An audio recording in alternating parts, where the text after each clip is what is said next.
Good morning, YouTubers. T-Square with T-Square Talk. Hope everybody's having a great day. I decided to end up doing a video. I didn't get hit quite as bad as I thought I would by the hurricane, so I figured why not make a video. I was a little worried before that the internet was going to go down, power could go out, a lot of stuff could happen, but it really moved a little bit more north, so I wasn't as bad as I was a little worried about, but I try not to show it.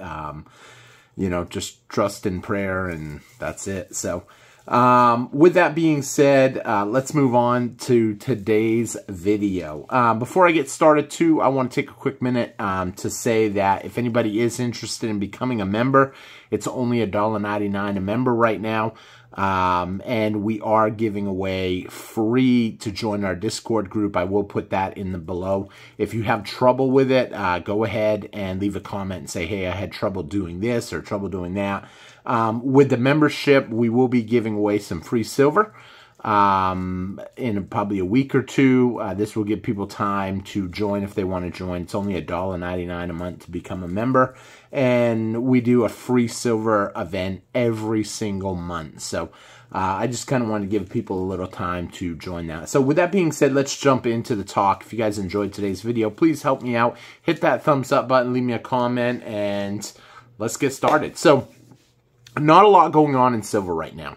I kind of wondered if we'd see a quick little continuation of what happened last week. Last week we had 3 great days in silver. Silver really picking up again. We're above the 50-day moving average, which is a good thing. It's showing signs that silver is starting to ramp up again. And what usually people believe is when you start ramping up with silver, the price moving up higher and higher and higher, a lot of people tend to believe that that statistic will continue until certain events could happen that could have a huge impact. The next big event that I foresee possibly happening could be the Fed meeting at the end of July. That could, depending on what they say, a lot of up in the air right now on that. Some people saying no, they're going to finally raise interest rates again. Some people saying they're going to finally lower interest rates again. Personally, I don't think they're going to do anything. I think they're scared to lower them because they know that inflation will ramp up and the dollar is in trouble. Despite what a lot of people will tell you, the dollar is in trouble. More and more countries are moving away from using the dollar. No longer. Some people, I hate to bring this up because some people want to debate this about the petrodollar, and there never really was a petrodollar. You know what? The petrodollar has been mentioned in the news many of times. And so when people say, oh, there is no petrodollar, so-and-so did a video on it, you know, I mean, that's another YouTuber that did another YouTube video.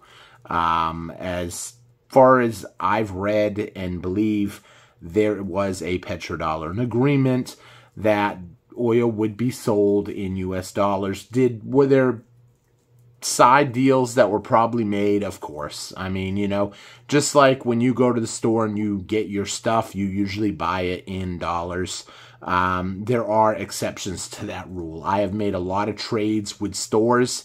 I've made a lot of trades with businesses where I have traded silver and I'll say experience, conversation, and gotten free stuff from the store as part of a trade. You can call it free, you can call it trade, you can call it whatever you want.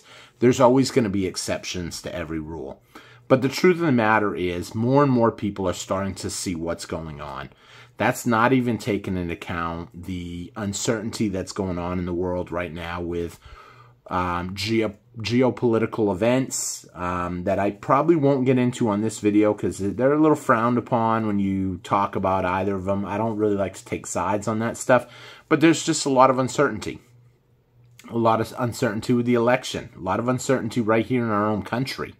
And as that uncertainty continues, it only makes sense that people get more skittish and the stock market gets skittish. When the stock market gets skittish, what it happens, you tend to see sell-offs. Like we've been seeing the huge sell-off in cryptocurrencies. Cryptocurrency, you know, the beauty about cryptocurrency, in my personal opinion, is it's a quick way to get money. Look how easy it is to sell crypto.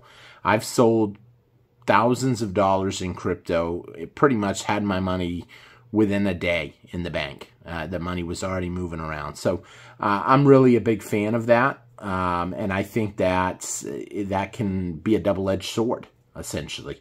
I think that if people start getting scared of the markets, they're going to sell that first. They're going to cover shorts if the market starts tanking. And also another thing we could see paper silver get sold off. Why? Because it's another thing that's easy to sell. Now, physical silver is a whole different ballgame. Physical silver, you have it. You might have to drive a little ways, but it's not something you can make a rash decision on. It's a true savings account. It's a true savings account because it will hold your wealth. Right here in front of you, I don't even know what's there in front of me in silver, but it's money. It's as good as money. People will take it. People want it. It's constantly changing. This collection that you see in front of you, this is not my primary collection. It's stuff that I use for trade.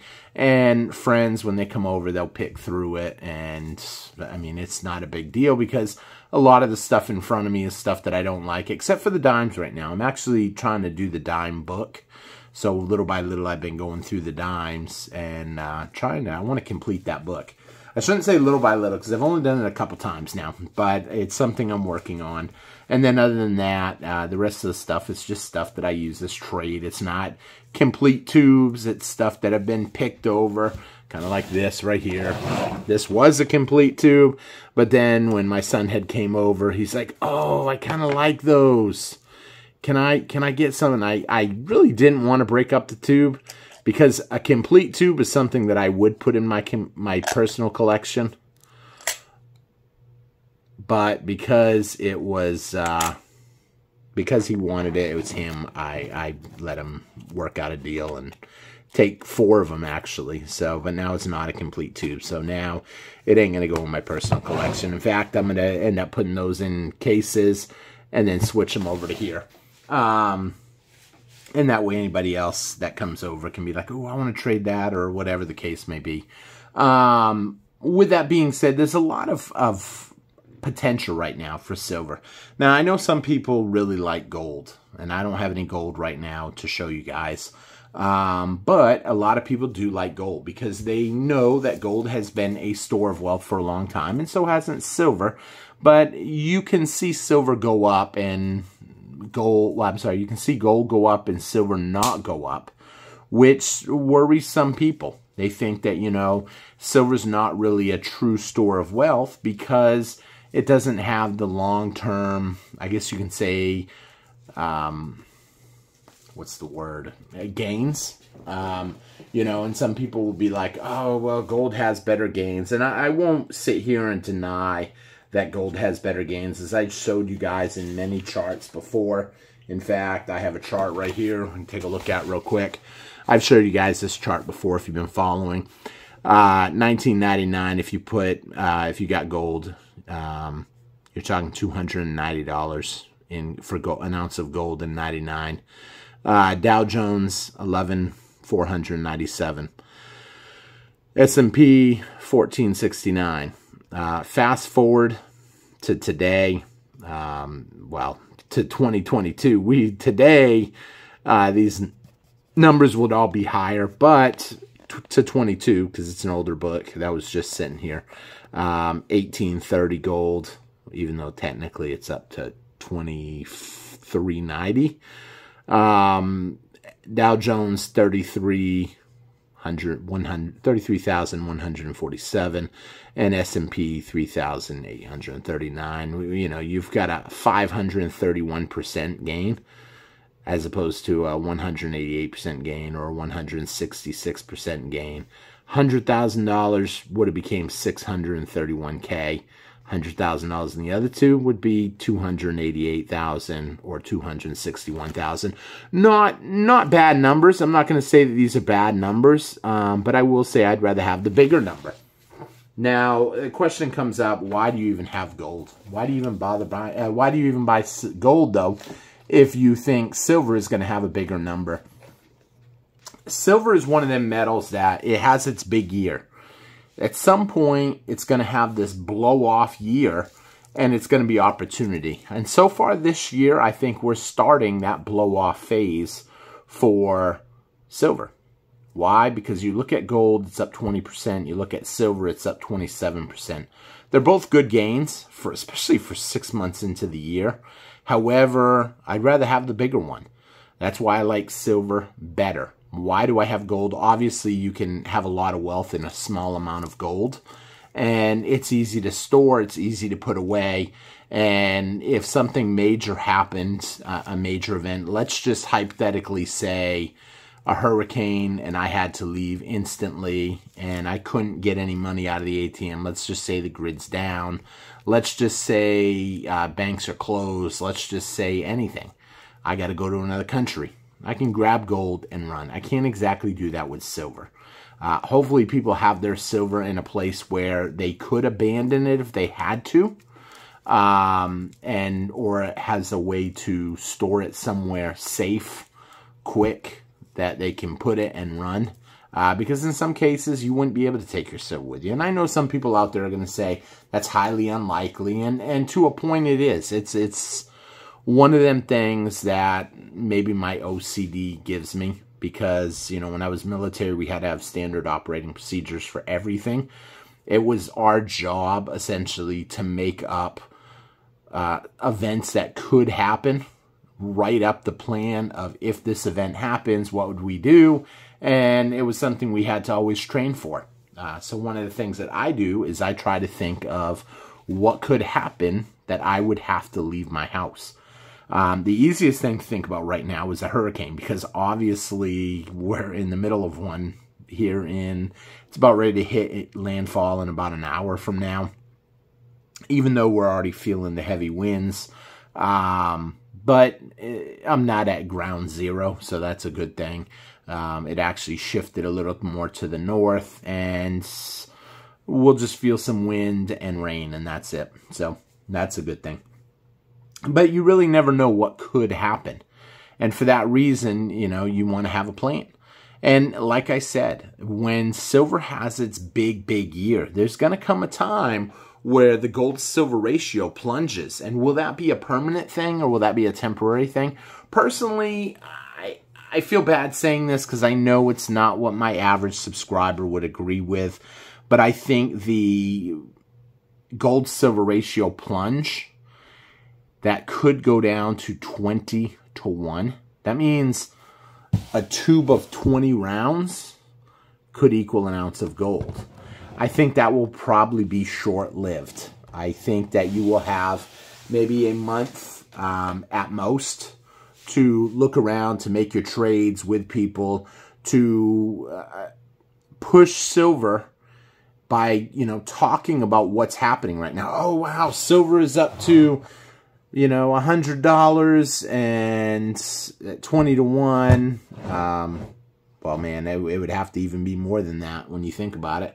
Right now, to get 20 to 1, you'd have to have $125 silver if gold didn't even move anymore from here. But I think the numbers for both gold and silver are really going to go up a lot.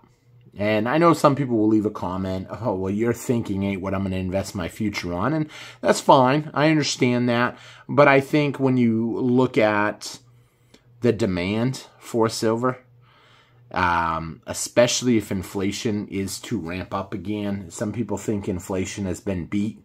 And now everything is just, you know, slowing down a little bit. Inflation's not much of a problem now. It's over with. Personally, I don't think we're done with inflation. I think we're going to continue to see prices on everything go up a little higher. And here's the thing. If I'm wrong and things get better, let's just say the economy gets better, everything gets better, well, then the next problem is going to be energy.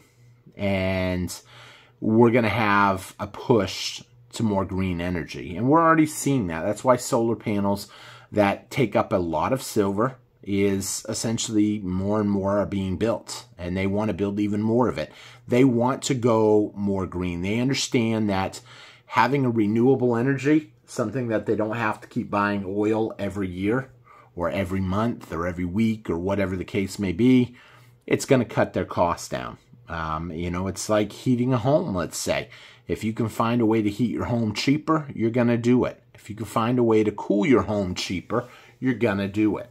And so once you realize that, you realize the potential for silver is really endless.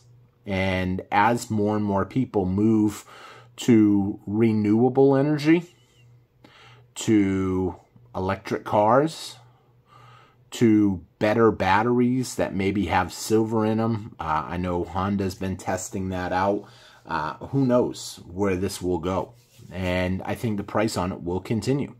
So really, it doesn't really matter what happens in the economy, because even if the worst case scenario happens and there's some kind of a Carrington effect, think about that for a minute. What does that do? Well, all of a sudden the grid goes down, and then what? Then people won't be able to access their Bitcoin. They probably won't be able to access their crypto, assuming they can even ever get the grid back up. But in the meantime, a lot of people, it's going to wake people up that maybe crypto ain't where I want to put all my money. Maybe I should have it in something tangible. When you can't go to the bank and get money out, when you can't, don't have anything physical, you know, it makes a difference. And none of this is meant to scare you. It's more meant to prepare you. Because I've told people, you know, if you are in a bind and you can't really afford to get into silver, I understand. You know, there's certain things that I tell people they should do before stacking silver anyway. Focus on a certain amount of food. Focus on a certain amount of water. Focus on some security. Then, and after that, focus on precious metals. Why? Because no matter what happens, precious metals has been around from the beginning of time. I actually have a denarius. I might be getting rid of it pretty soon, though, because, you know, collectibles are up there right now in price. And it's a silver denarius used during the time of Jesus. It was something that I had and I've kept for a long time. A pretty cool coin, but at the end of the day, it's collectible. I'd rather have something more. I mean, if I can trade that off and get, 3 or 4 ounces of silver versus something the size of a mercury dime. When I picked it up for only $50. I got a good deal on it. It was part of a antique auction, and I had seen it, and I had someone take a look at it, and they said, yeah, it's real. I mean, but think about it. They made millions of them. Hundreds of thousands, millions. It's like finding a penny in 2,000 years from now. What is that penny going to really be worth if it's just a common everyday penny? Beat up, nothing fancy, not a great strike, But here's the thing. It's about ounce count, in my opinion, right now. I'm trying to focus on a certain amount of ounces, a large number.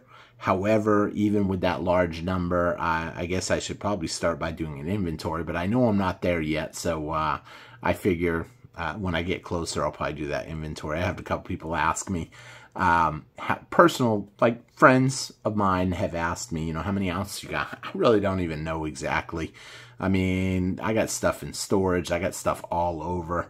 I even got some safety deposit boxes, and, I have a lot of different outs that if something happens, I don't want to be left in the dark. I want to have backup plans, contingency plans, and kind of stick with it. So with that being said, I'm probably going to wrap up the video. If you made it this long, please be sure to hit that like button, leave me a comment, let me know what you think. And like I said, I will be doing a free silver giveaway for members here in the next week or two. And I wanted to do it early in the month, but with the hurricane, I didn't get to do it. I just kind of been focused on other stuff, planning what would happen if, some events happened. So with that being said, I thank y'all for watching. Hope you enjoyed the video. And it's not meant to push it, but there's a lot of people that still don't know about the membership. So that's why I mentioned it. It's only $1.99 a month. The last time we went live and did the giveaway, a bunch of people seen it, had a bunch of people join, but we're still under 40 members. So think about that. For $1.99 a month, your odds are pretty good for under 40 members. And with that being said, I'm going to wrap up this video. I thank y'all for watching. Keep an eye on the silver price. I think it's going to continue to go up. I'm still focusing on $35 silver by the end of the month. I think there's good potential that we'll see it. If not, we're going to see it for sure next month. And this is not financial advice, nor should be considered as such. It's my opinion, but I've been on a roll lately, a little lucky, really. So with that being said, thank you all for watching. Hope you enjoyed the video, and I'll see you guys next time on T-Square Talk. Take care, everybody. Have a great night, a day. Bye-bye.